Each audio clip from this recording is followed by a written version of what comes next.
नरसी जी की हुंडी दीनी, वह सांवल सा कहाया। एक नरसी नाम के सेठ थे, मेहता थे, और वो बड़े धनवान थे। 56 करोड़ की संपत्ति थी। उनके पास 56 करोड़ की संपत्ति आज से लगभग 500-600 वर्ष पहले। और कंजूस इतना था कि चौवनी खर्च नहीं करे, दान भी करना भूल गया। परमात्मा ने उस दलदल से उस प्यारी आत्मा को निकालना था। और नरसी जी श्री कृष्ण जी के परम भक्त थे और दान करना बिल्कुल छोड़ दिया था। 56 करोड़ उसकी संपत्ति थी और साथ में उसकी हुंडी चलती थी, जैसे आजकल बैंक है और बैंकों में ड्राफ्ट बनाए जाते हैं चेक सा। उसकी धर्मपत्नी कुछ धार्मिक ज्यादा थी। उसने कहा, सभी व्यक्ति नगर गांव के गंगा स्नान करने जा रहे हैं गंगा घाट पर, मुझे भी चलना है, मैंने भी जाना है, कुछ पैसे दे दो। पैसे का क्या करेगी? चल मैं भी साथ चलता हूँ। उसने सोचा ये घना खर्च करेगी, मैं थोड़े में काम चला दूंगा। पैदल ले गया वहां से लेकर गंगा घाट तक। और जब स्नान करने लगे, वहां ब्राह्मण विपर आ जाते हैं और कहते हैं, भाई महात्मा, स्नान करने वाले, पहले कुछ दान दे, तब तुम्हारा स्नान लगेगा। अब ऐसे उसके पास भी आगे परमात्मा खुद एक विपर रूप बना के और कहा, सेठ जी, दान करो, कुछ दान करो, तब आपका स्नान लगेगा। वैसे स्नान से क्या फायदा? जी, दान हम ना ले आए, खर्चे खर्चे जोगे पैसे लाए हैं। दान हम फिर करेंगे, पैसा भूल आए। दे दे कुछ थोड़ा बहुत ब्राह्मण को, ऐसा क्यों जुल्म कर रहा है तू? चुप रह तू, घनी न बोल, चुप। वो नहाने लग गया। पंडित जी ने फिर कहा, भाई, पानी में गोते मारने से बात ना बने, कुछ धन दान कर सेठ जी। उन्होंने सोचा ये ज्यादा बेइज्जती कर रहा है, तो कहने लगा, 1 टका दूंगा, 1 टका। चलो दे दे जो तेरी इच्छा है। यहां ना दूं, मैं थोड़ी लाया हूं पैसे, घर आ जाना। नरसी मेरा नाम है, और वैसे ऐसे मेरा फलाना गांव है, जूनागढ़ जैसा, और वहां आ जाना सब जानते हैं मुझे। ठीक है, चल वचन पक्का है। पक्का पक्का। ठीक है। अब वो स्नान नहा धोकर घर पर आ गया। अब उन्होंने तो जाकर गठरी रखी थी घर में यात्रा से। पीछे से परमात्मा पहुंच गए, विपर रूप बना के। दरवाजा खटखटाया, नौकर आया। हाँ जी, बोलो ब्राह्मण, बोलो महात्मा जी, क्या बात है?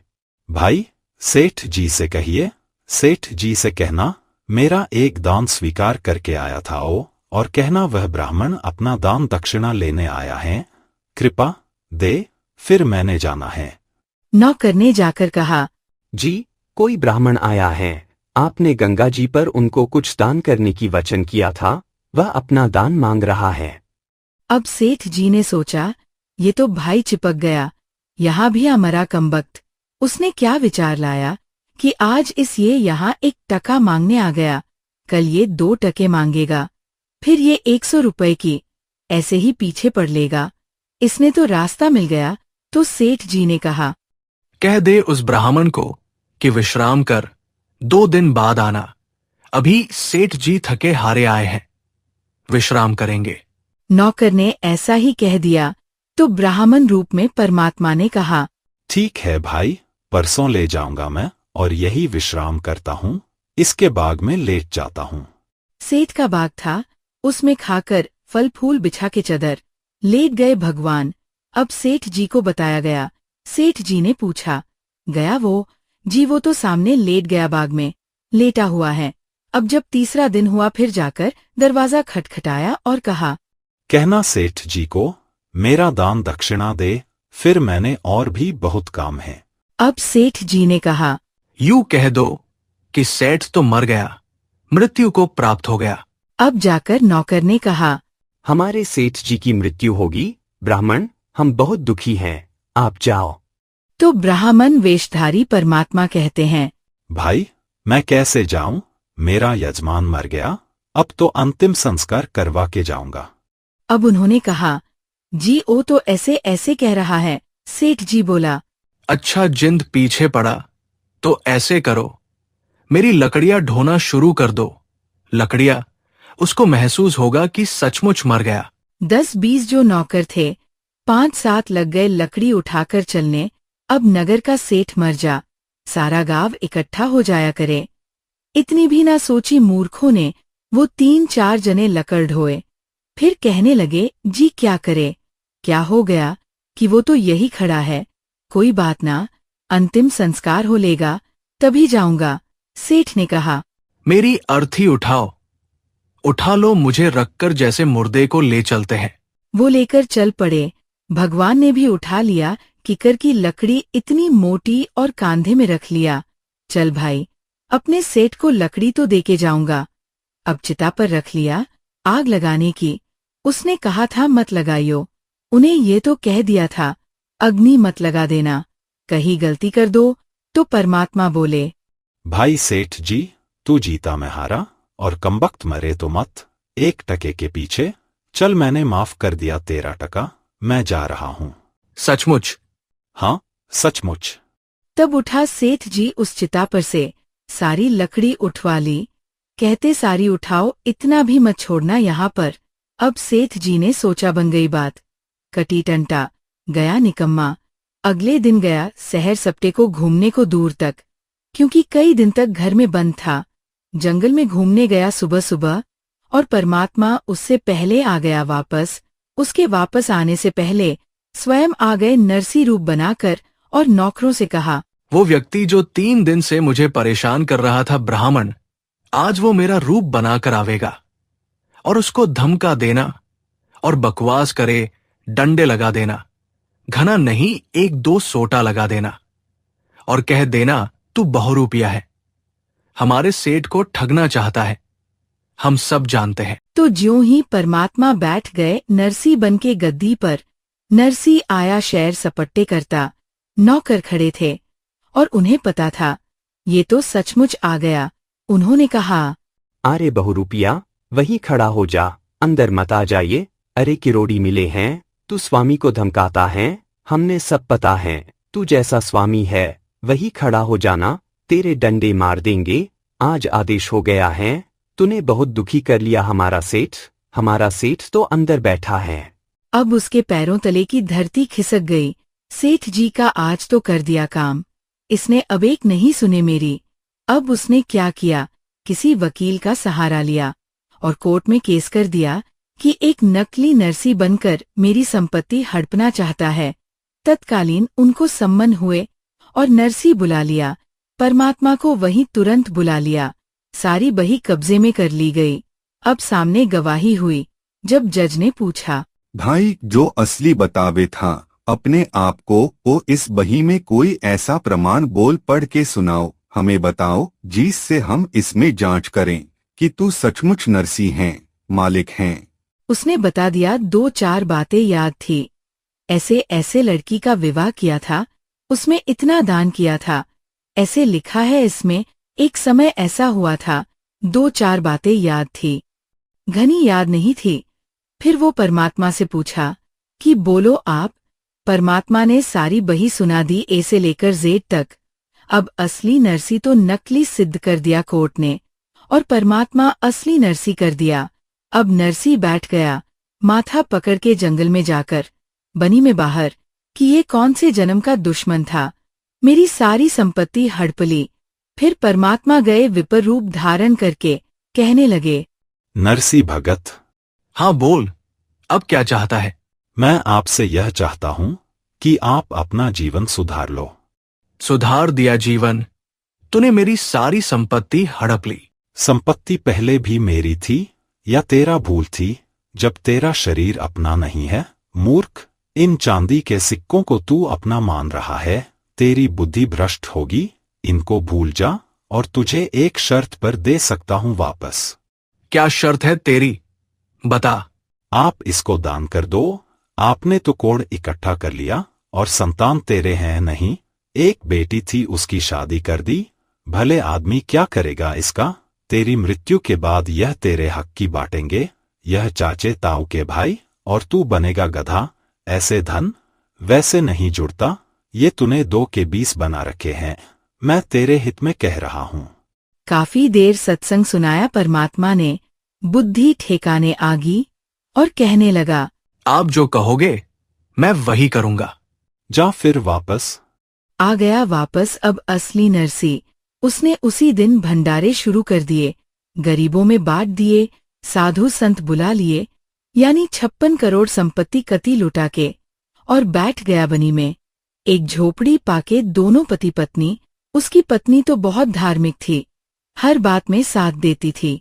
ठीक है, अपन के करना है, भक्ति करेंगे बैठ के। रोज अटवट में रहता, सारी रात हिसाब लाए जाता बैठा बैठा। ठीक हो गया, पाप कट गया। अब उसकी जो हुंडी चलती थी वो निर्धन हो गया। हुंडी रद्द कर दी सरकार ने। और उसका पहले उसका बहुत बोलबाला था, तो 4 भगत आ गए। उन्होंने द्वारका जाना था।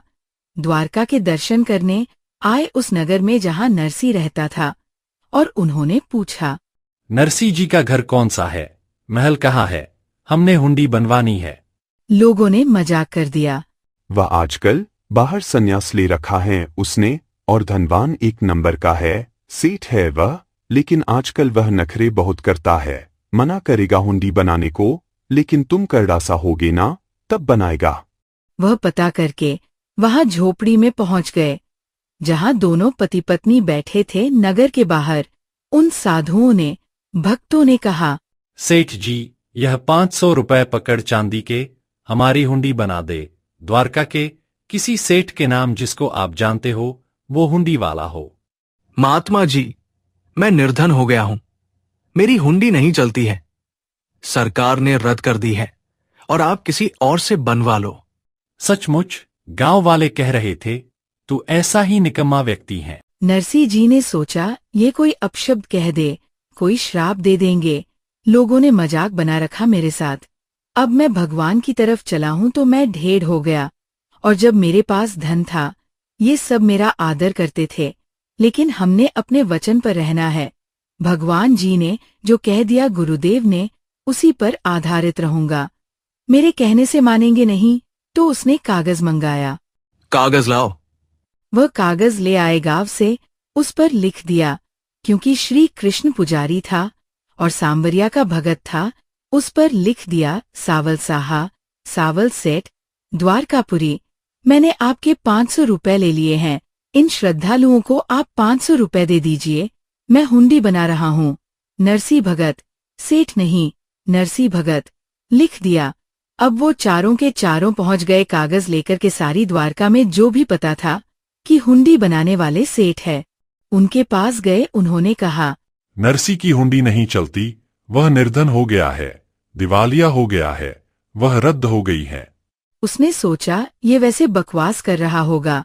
दूसरे के पास गए, तीसरे से दिखाया, तो सबने कहा कि यह तो निर्धन व्यक्ति हो गया है, इसका दिवाला निकल गया है, आपके साथ धोखा कर दिया उसने। तो इस बात से वह परिचित थे कि धोखा करनी आदमी नहीं, वो तो मना करे था। हमने ही उनके साथ बलपूर्वक लिखवा लिया। वो तो सच कह रहा था, पर हमारा काम तो बिगड़ गया।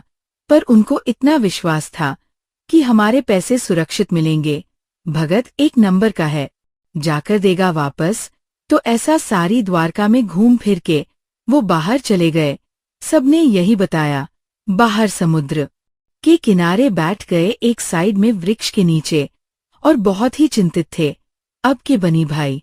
उधर से नरसी जी ने क्या किया, वो 500 का खाने पीने की सामग्री मंगवा कर सारा चावल, घी, दूध और खीर, लड्डू, जलेबी बनाकर उनका भंडारा कर दिया।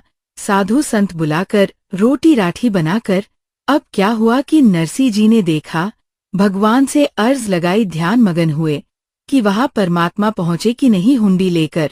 साधुओं के पास क्या देखा, साधु ऐसे ही बैठे हैं, पहुंचे नहीं भगवान, और बहुत पश्चाताप कर रहे हैं, दुखी हो रहे हैं।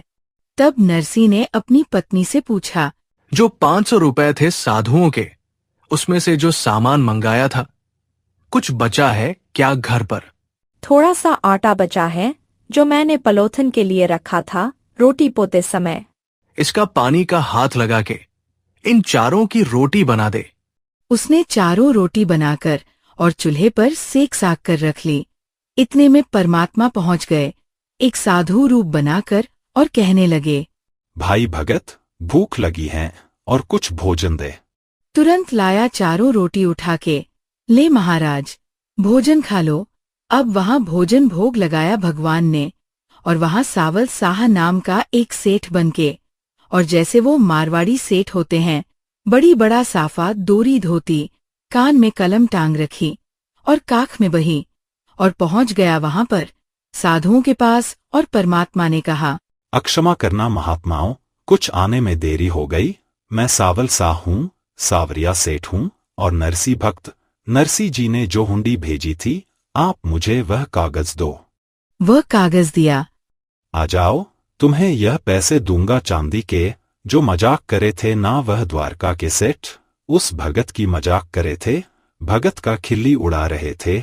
उनका मुंह बंद करने के लिए द्वारका के बाजार के चौराहे पर यहाँ चदर बिछाओ।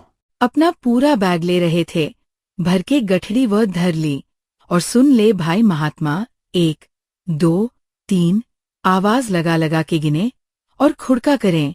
चारों तरफ लग गए देखने। सेठ इकट्ठे होके 500 रुपए गिन दिए चांदी के, कति काचे काचे नए नए, बिल्कुल जैसे आज ही बनकर आए हो, और कहा, भाई नरसी जी को कह दिए, उसका दास हाजिर रहेगा। चाहे करोड़ हुंडी दे दे, दास आगे खड़ा पावेगा। बोलो सद्गुरु देव जी की जय। सत साहेब। नरसी जी की हुंडी दीनी, वह सावल सा कहाया। द्योती का ब्याह भया, तब भात भरण को आया।